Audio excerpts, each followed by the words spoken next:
पुन्हा एकदा तुमचं स्वागत आहे। आवाज महाराष्ट्राचा मध्ये आपण चर्चा करतोय नदीजोड प्रकल्प आणि त्या प्रकल्पांचा महाराष्ट्राशी काय संबंध आहे, महाराष्ट्रातल्या नद्यांचा इतर राज्यांमध्ये ज्यावेळेला नदीजोड प्रकल्पाच्या अंतर्गत अंतर्भाव केला जाईल त्यावेळेला नेमके त्याचे काय परिणाम होणार आहेत आपल्यावरती हेही आपण समजून घेतोय। आधी आपण एक प्रतिक्रिया पाहणार आहोत। तापी नदीचं पाणी गुजरातकडे जाण्याच्या संदर्भात जो वाद सुरू झालेला आहे त्या संदर्भात भाजपचे प्रदेशाध्यक्ष देवेंद्र फडणवीस काय म्हणतात ते आधी आपण बघूया। महाराष्ट्राचं पाणी जर गुजरात पळवणार असेल तर आम्ही महाराष्ट्राच्याच पाठीशी उभे राहू, गुजरातच्या पाठीशी उभे राहणार नाही। कारण महाराष्ट्रातल्या जनतेला न्याय मिळाला पाहिजे हीच आमची भूमिका असेल। आणि जर अशी म्हणजे आता हे वर्तमानपत्रातल्या बातम्यात खरं खोटं आम्हालाही माहीत नाही, पण मी तुम्हाला विश्वासानं सांगतो की जर महाराष्ट्राच्या हक्काचं पाणी हे गुजरात नेत असेल आणि हे जर मोदीजींच्या नजरेसमोर आणून दिलं तर मोदीजीही न्यायाच्या बाजूनेच उभे राहतील। अर्थात ते आश्वासन त्यांनी दिलेलं आहे महाराष्ट्रासाठी, त्यामुळे किमान ती भीती बाळगायचं काही कारण नाही। त्या परिसरातल्या सगळ्या नागरिकांनी आपल्यासोबत आपण थोड्या वेळापूर्वी एक चर्चा केली होती। पी व्ही पाटील आपल्यासोबत होते, निवृत्त सचिव जलसंपदा विभागाचे। त्यांचं या प्रश्नावरती काय म्हणणं आहे तेही आपण आधी ऐकूया। पहिल्यांदा म्हणजे तापी खोरं हे तुटीचं खोरं आहे, त्यामुळे पश्चिम वाहिनी नदीचं पाणी तापी खोऱ्यात वळवायचं असेल तर पहिल्यांदा आपण जितकं पाणी वळवू शकतो तेवढं पाणी आपण वळवण्याचा प्रयत्न केला पाहिजे। आणि जे पाणी आपण वळवू शकत नाही इकॉनॉमिकली समजा, तर मग त्या पाण्याच्याबद्दल गुजरातची शेअरिंग होऊ शकेल। कारण तापी खोरं अति तुटीचं खोरं म्हणून सिंचन आयोगाने आधीच सर्टिफाय केलेलं आहे, त्यामुळे पाण्याची गरज ही दिवसेंदिवस वाढती आहे आणि ती राहणारच आहे। आज जरी एखाद्या खोऱ्यामध्ये उपलब्ध पाणी जास्त वाटत असेल पण काही दिवसानंतर लोकसंख्या, राहणीमान आणि उद्योगधंदे वाढल्यानंतर हे पाणी कमीच पडणार आहे।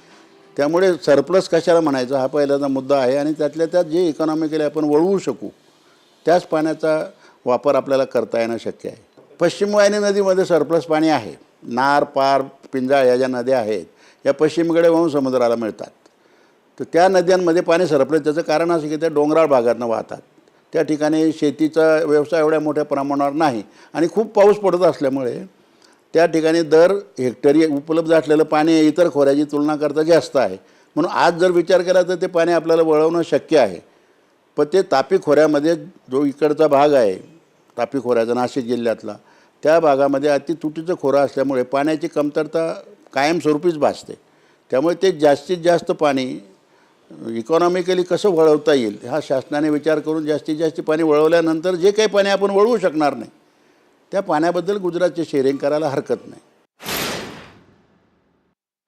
तर प्रत्येक आंतरराज्य नदीवरती निवाडे झालेले आहेत बहुतेक ठिकाणी। आपल्या महाराष्ट्राचा विचार करता गोदावरीवरती लवाद निर्माण होऊन त्याचा निकाल झालेला आहे। कृष्णा खोऱ्याचा आता दुसरा लवाद निकाल दिलेला आहे।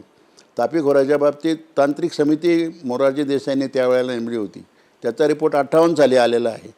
त्यामुळे त्या वेळेला जे काही निकाल दिलेले आहेत त्यानुसार पाणी वापरायचं नियोजन चालू आहे, परंतु पाण्याची कमतरता भासत असल्यामुळे आणखीन नवीन पाणी कुठून आणता येईल यासाठी या नदी जोड प्रकल्पाचा उद्भव झालेला आहे आणि त्याची गरज भासणारच आहे। परंतु आधीच तयारी जर केली आत्ता तर भविष्यात आणखीन 20-25 वर्षानंतर ही जी अडचण निर्माण आहे त्या अडचणीवर आपण योग्य तऱ्हेने मात करू शकू। तर त्याचे निकष ठरलेले आहेत। लवादानुसार त्या खोऱ्यामध्ये पडलेलं पाणी कोणत्या राज्यात नदी वाहते त्या ठिकाणचे त्यांचे रेपेरियन राईट्स, त्या ठिकाणी त्यांना आवश्यक असलेलं पाणी आणि त्याचं वाटप कसं करायचं हे सुप्रीम कोर्टाचे, हायकोर्टाचे जजेस आणि तांत्रिक ज्ञान असलेल्या लोकांना एकत्र आणून लवादानुसार हा निर्णय लागतो। भारत सरकारचा कायदा याच्यासाठी, त्या कायद्यानुसार लवाद नेमावा लागतो आणि लवादानुसार तो निर्णय होतो। दरवर्षी या आंतरराज्य लवादानुसार जे काही निर्णय झालेत आंतरखोरे त्या ठिकाणी दरवर्षी मुख्यमंत्र्यांच्या अल्टरनेट त्या दुसऱ्या स्टेटमध्ये यावर्षी आपल्या स्टेटमध्ये अशा बैठका होतात आणि त्यावेळेचे जे काही निकडीचे प्रश्न आहेत उद्भवलेले त्याच्यावर सोल्युशन काढण्यासाठी, आता उदाहरणार्थ नर्मदा नदीवरती सरदार सरोवर धरणाची उंची वाढवणे त्याची आत्ताच बैठक झाल्याने त्यांनी निर्णय घेतला। म्हणजे ही प्रक्रिया कायमस्वरूपी आहे, ती एका दिवसात किंवा एका बैठकीत संपणारी अशी प्रक्रिया नाही। त्यांनी नेमक्या शब्दात सांगितलेलं आहे. एक शब्द त्यांनी वापरला, इकॉनॉमिकल हा शब्द वापरला होता. त्याचा अर्थ आपण समजून घेतला पाहिजे. त्याचं कारण त्याच्याशीच निगडीत असं अर्थकारण आहे सगळं या पाण्याच्या विषयावरचं.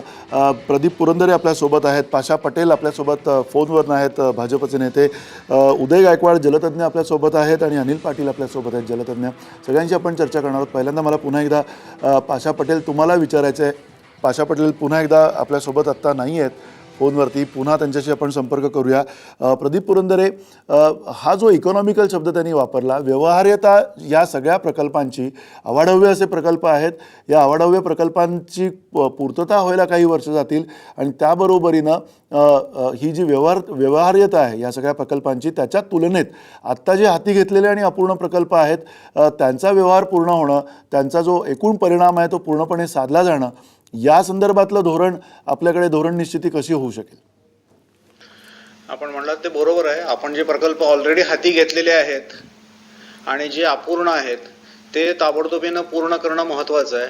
आत्ताच्या आकडेवारीप्रमाणे अंदाजे असं दिसतं की साधारण 750 प्रकल्प हे अपूर्ण आहेत, बांधकामाधीन आहेत आणि ते पूर्ण करण्यासाठी जर 75,000 कोटी रुपये आपल्याला लागणार आहेत. तेव्हा हा पैसा कसा उपलब्ध करायचा हाच मोठा प्रश्न आहे.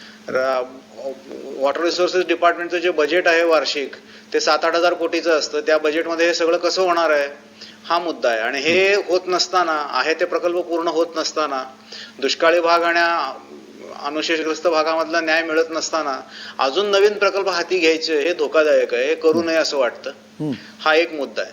नंतर आपण ह्याच्याबद्दल विचारलं, क्रायटेरियाबद्दल विचारलं. बऱ्याच वेळेला काय होतं, टेक्निकली हे प्रकल्प फिजिबल असूही शकतात. म्हणजे आजकाल इतकं विज्ञान आणि तंत्रज्ञानामध्ये एवढी मोठी प्रगती झालेली आहे की कुठूनही पाणी आणता येईल अशी परिस्थिती टेक्निकली शक्य आहे.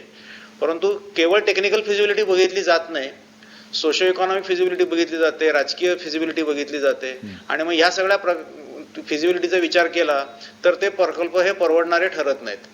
म्हणजे विस्थापिताचा प्रश्न फार मोठा निर्माण होतो, पर्यावरणाचा प्रश्न निर्माण होतो, प्रकल्प लवकर पूर्ण होत नाही आणि या सगळ्याबद्दलचा आतापर्यंतचा अनुभव आपला चांगला नाहीये. सगळे आपला जो एकूण हे नदीजोड प्रकल्पाचे जे समर्थक आहेत त्यांचा एकूण उद्देश, एकूण रोख हा याला सप्लाय साइड मॅनेजमेंट म्हणतात. म्हणजे कायम सप्लाय वाढवत राहणं. ते काही अंशी खरं असतं, काही अंशी आवश्यक असतं, पण त्या नादामध्ये डिमांड साइड मॅनेजमेंटचा ते विचारच करत नाहीत. म्हणजे आहे त्या पाण्याचं व्यवस्थापन कसं करायचं, ते किती चांगलं करायचं ह्याचा विचारच होत नाही. आणि हा प्रकार घातक आहे.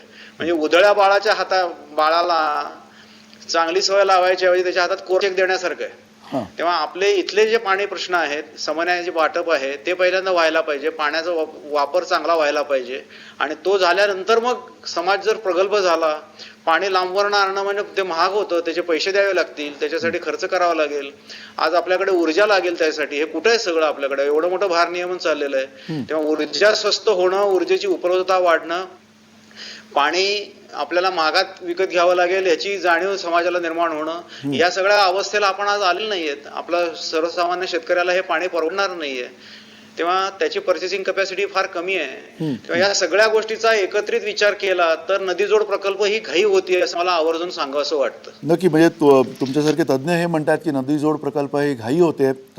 ही घाई आता आपल्याला परवडणारी आहे का, हा सुद्धा येणाऱ्या काळात अनेक वर्ष कदाचित चर्चेला येणारा प्रश्न असणार आहे.